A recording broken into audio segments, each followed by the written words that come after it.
This could be the one, could it? Is this the guitar that will give me the sounds I've had in my head for so long?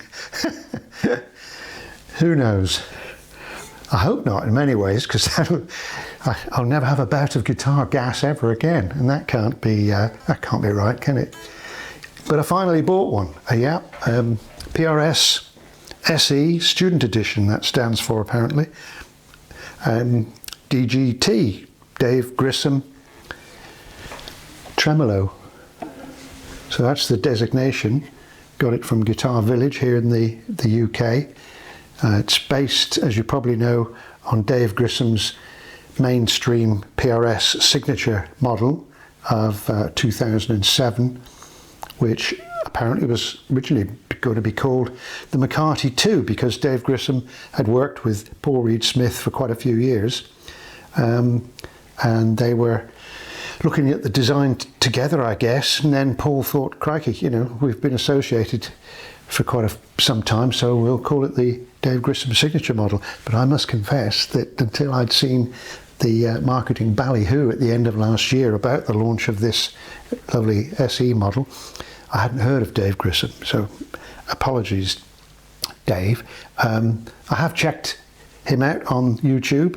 Yeah, he's a pretty mean blues guitar player.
So, marketing ballyhoo.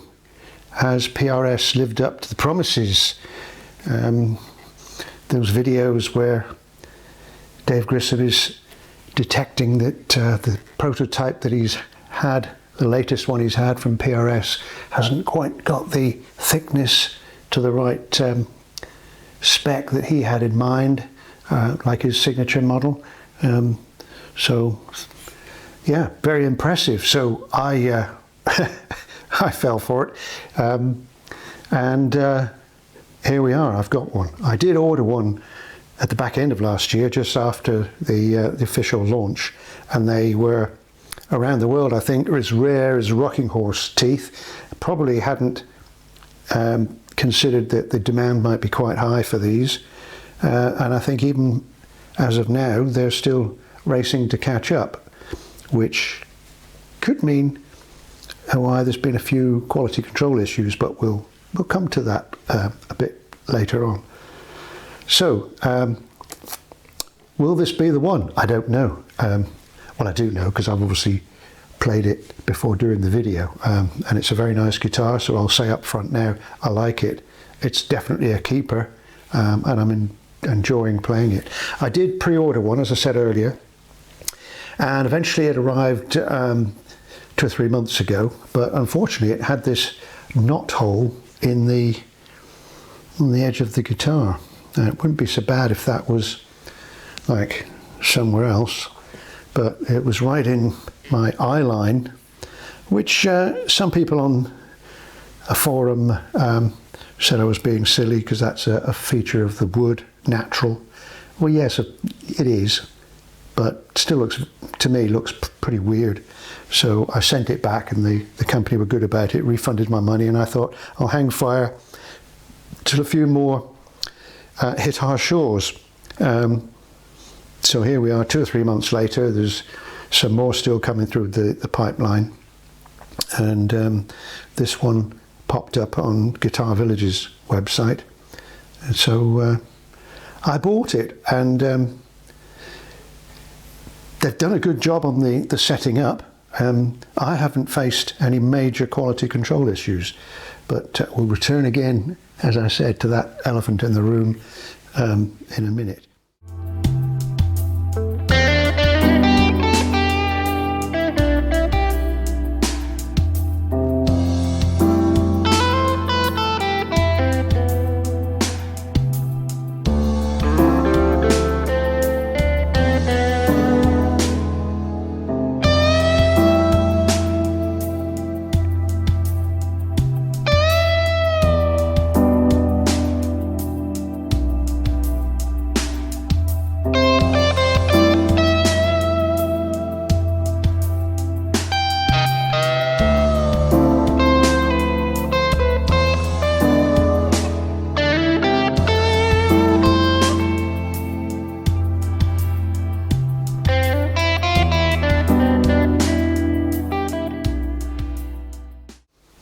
It did come with rusty strings, but then I don't expect at this price point, maybe at 5 or 10 grand, retailers would automatically put new strings on guitars.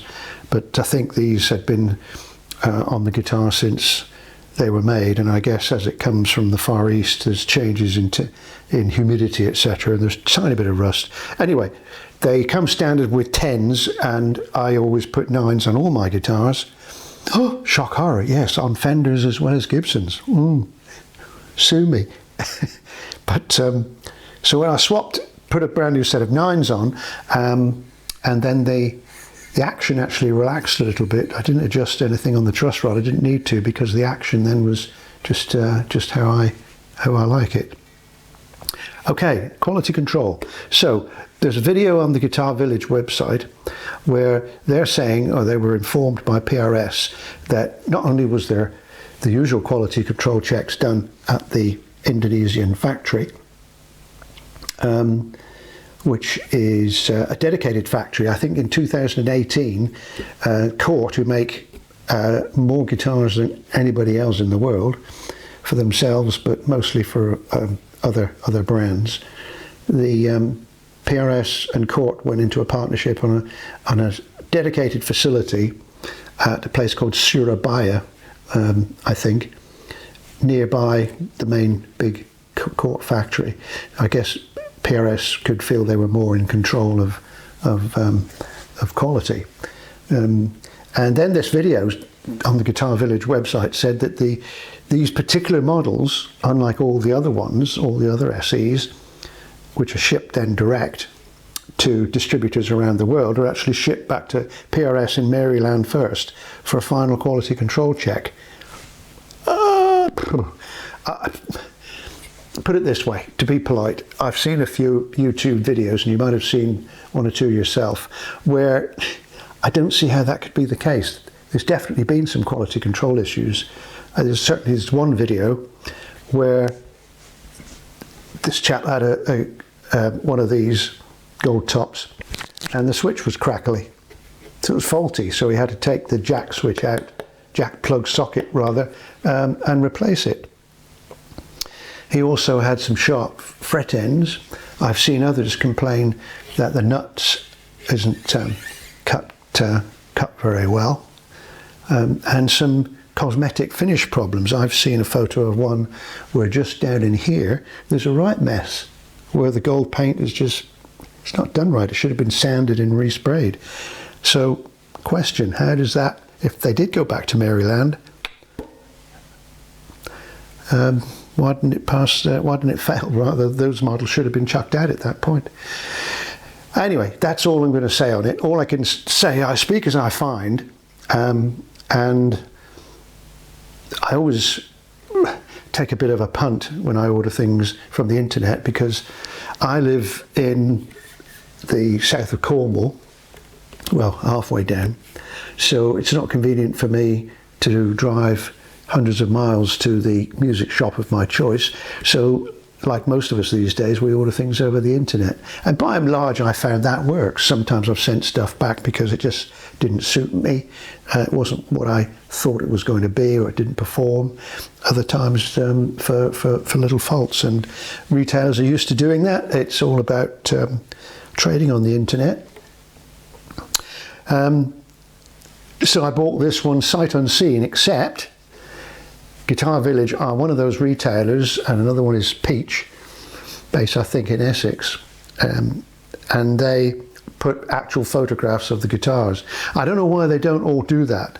I mean, okay, it's a bit more expense when you have to get a photographer, you have to set it up in a special place, get proper lighting and stuff, but it must pay dividends, surely, in terms of people who buy blind and then, that doesn't look like I thought it was going to look, and back it goes. And a lot of reason for that disappointment is all the other retailers, take this model for example, will just simply reproduce the marketing photographs that the manufacturers have sent them. And that's true mostly of the guitars at Anderton's, for example. So the marketing photos for this model, for example, show lovely sort of dark uniform fingerboards with no streaking. But a lot of them that are coming through now have what I call streaky bacon finish, which I really don't like. I know a lot of guitar owners actually do like it because it's the figuring in the wood, it's natural, etc. That's fine, but I don't know, I prefer it to look pretty uniform. There are in fact quite a few videos on YouTube testifying to the fact that that is a preference of a lot of people, because these YouTube videos show you, if you have got a bit of a streaky bacon fingerboard, how to use various dyes to try and bring it to a more uniform look. Am I being picky? You know, I don't think so. I'm sorry. I paid £979 for this. And £1,000 is an awful lot of money, and for that I do expect high standards. I'm sorry. Call me old-fashioned. You're old-fashioned. Yeah, I know. But I don't think I expect too much. So my tip would be, if you're buying any guitars online, just email them and say, yeah, could you just send me some photographs, please, of the actual ones you've got in stock, or the particular one that you've got your eye on. And I found pretty well all retailers will be happy to do that. In fact, with Guitar Village, even though they had a couple of photographs of this one, I wanted to see more, and I emailed them, and I have bought, well, it's one of the reasons why I've bought 3, 4, 5 guitars from them over the years, is that they immediately replied and sent some nice photographs, and that clinched the deal. But most retailers will. Gear for Music won't. There you go. I'm not going to save their blushes. I did email them a couple of years ago saying, could you send me some photos, and they refused. So I vote with my feet. I don't buy from them anymore. So what are the good points? Well, there's lots. My first, the setup, whether it's a combination of the setup from the factory or Maryland, or just the Guitar Village setup, it's perfect. Plays like a dream. Loved it.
intonation, by the way, was set up perfectly.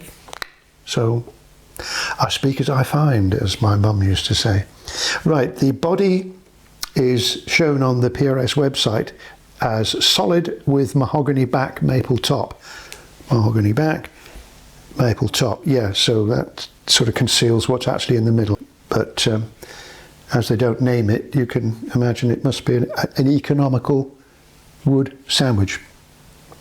The weight, my particular one is £7 10 ounces or 3.5 kilos in new money, and yeah, that's a good weight, under £8. I did have a Les Paul once that was over £9.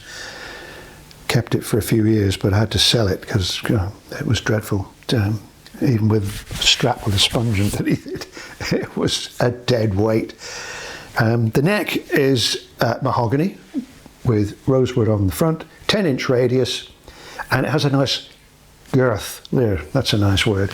A nice girth. Not baseball bat, it's just a little bit fuller than the other PRS SEs that I showed you earlier.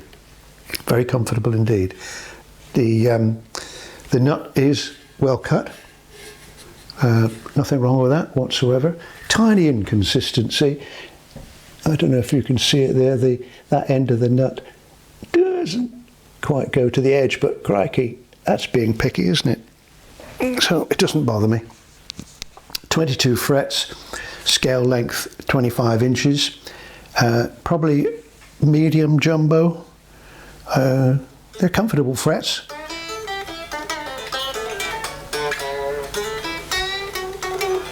Nice for bending.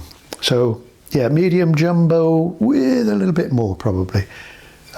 But I don't measure these things. Body finish, cosmetics, 10 out of 10. I can't find a ding, blemish, duff bit of paint, duff bit of buffing anywhere on the guitar. And the tremolo system is excellent. Again, I don't know whether it came from the factory like that or whether Guitar Village set it up like that, but can you see that's what you call decked? So the tremolo only operates down, which is how I like it. Floating tremolos, I don't get on with them very well. I'm not Jeff Beck, I can't control a floating tremolo. It's very difficult to set up, in my mind anyway, and you can have tuning issues. Anyway, is there anything that's not so good? Well, it's a short list, this. There's a coil tap here. The trouble is, like all these coil taps, is because you haven't got anything like active electronics or anything like that, which would be too much of a faff. Trouble is, when you pull it up, and by the way, it's not push-pull, it's pull-push. The volume of the guitar drops, I'd say, at least by half. But I won't be using it. If I want coil tappy, stratty sounds, then I'll use a Strat. But anyway, there it is. The volume for the bridge pickup is here. Bit unconventional. Neck pickup there, and the usual 3 pickup switches there. So the only other thing which I hadn't banked on is that the fret markers are difficult to see, but when you see them close up, they're these lovely moons, crescent moons. That's nice. But in the playing position, they kind of disappear. If I tilt that a bit, there, the moon fades. Not that I need big fret markers, but you just get used to those, blocks or pseudo mother of pearl trapezoid markers, but just it's a little point. If you get the sunburst one, you get the full-on PRS birdies as fret markers. Okay, enough jabbering. We'll do some sounds now, shall we?